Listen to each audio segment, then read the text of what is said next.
This has Canucks fans fired up as reports have linked the Vancouver Canucks to one of the top free agent forwards heading into July 1st in Nikolaj Ehlers, and this makes perfect sense for the Vancouver Canucks as they head into next season. But not just that. We get a quote from former head coach Rick Tocchet on Elias Pettersson, and fans are going to want to hear this. We're going to break down all this and more later on this episode. Before we get into that, if you're part of the 66.3% watching this and you're not subscribed yet, it's completely free to hit the subscribe button. It helps us out a ton, and in return, we'll give up to date on everything to do around the Canucks, the Abbotsford Canucks, prospects, rumors, reports, anything you can ask for on the Canucks, and you're not going to want to miss it.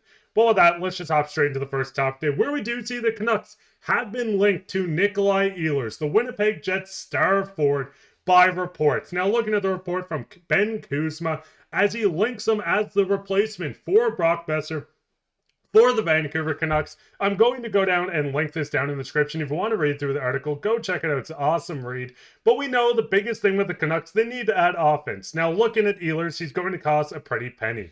With the contract from Scotia Stats, shout out to them as well. Go check out the social media. Once again, will be down below. We can see them having projection of $7 million on a 4-year deal. So $7 million AAV, 4-year deal for Nikolaj Ehlers. Now, Ehlers is 29 years old, and he does fit this Canucks team perfectly. 24 goals, 39 assists for 63 points, playing just under 16 minutes time on ice. Ehlers is a goal scorer and someone that can create his own offense, and that's exactly what we need the Canucks to have on the second line. Going through Ehlers and how he fits, I put him in on this screen with the projected contract of $7 million. I will break down the cap and everything in a moment, but Ehlers fitting on this team alongside Elias Pettersson and Conor Garland would make out one of the better performing offensive lines and probably one of the top offensive lines throughout the NHL. I mean, looking at Ehlers, adding goal scorer to PD's already incredible playmaking, adding in a guy like Conor Garland that's a workhorse. This is the recipe for a perfect top line. Now, yes, you can see the gaping hole at the center position, and it is filled out with a couple guys throughout the lineup like Jonathan Lekromacki, Tom Willander, and Victor Mancini on the defense. But overall, bringing in a forward to replace Brock Boeser if he ends up leaving in free agency, filling the void at center is the two top priorities for this Canucks team. Now, going to look at why this is the perfect fit, the Canucks didn't have a lot of 20 goal scorers, or they might not have a lot. We've seen Jake DeBrusk, very streaky, but still putting up almost 30 goals in his first season with the Canucks, 28 goals. We can see Brock Boeser at 25. We can see Pius Suter at 25.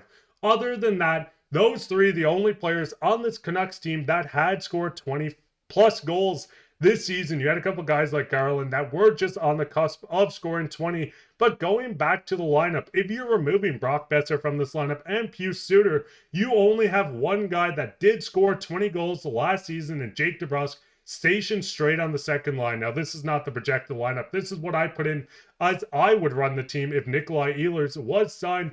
But we know the Canucks need to add more goal scoring, and Ehlers is the perfect fit. Looking at Ehlers, we've seen him score over 20 goals in every season except for 2022-23 and his rookie season in 2015-16.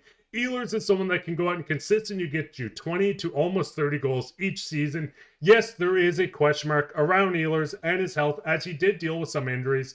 This year, 69 games played, nice.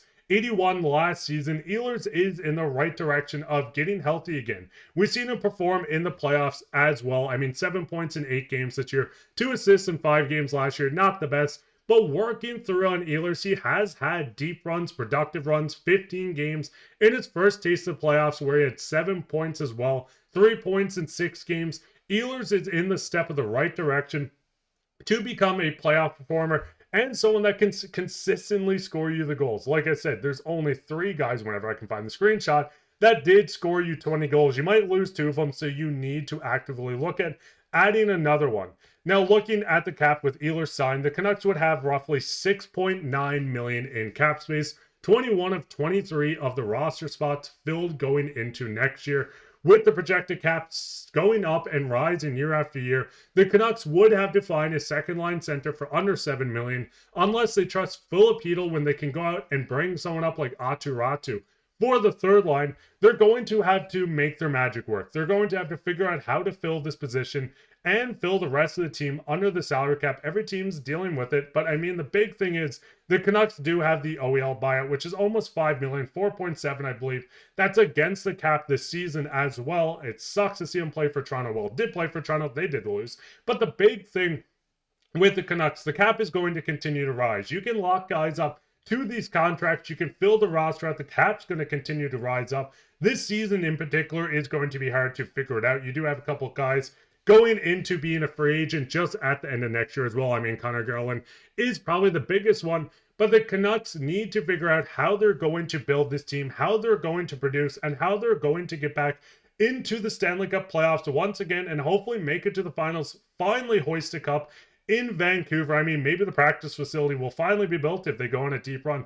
Fingers crossed on that. But what is your guys' thoughts on possibly bringing in Nikolaj Ehlers? Would you be fine with a 7x4 contract? Would you be fine bringing in a 24 goal scorer like Ehlers? Is there someone else you would rather in free agency? Would you rather just bring back Brock Boeser and Pius Suter? What is your guys' thoughts on all the Canucks decisions heading into this free agency? But with that, let's hop straight into the second topic today, where we did get a quote from former head coach Rick Tocchet as he was in an interview. He was speaking on everything, the practice facility, which he did joke on, but we do get a quote on Elias Pettersson. From the bottom of my heart, he's going to have a bounce back year. He's a great kid. He got to get his confidence for himself, but also his teammates. He's got to get his teammates to have confidence in him again.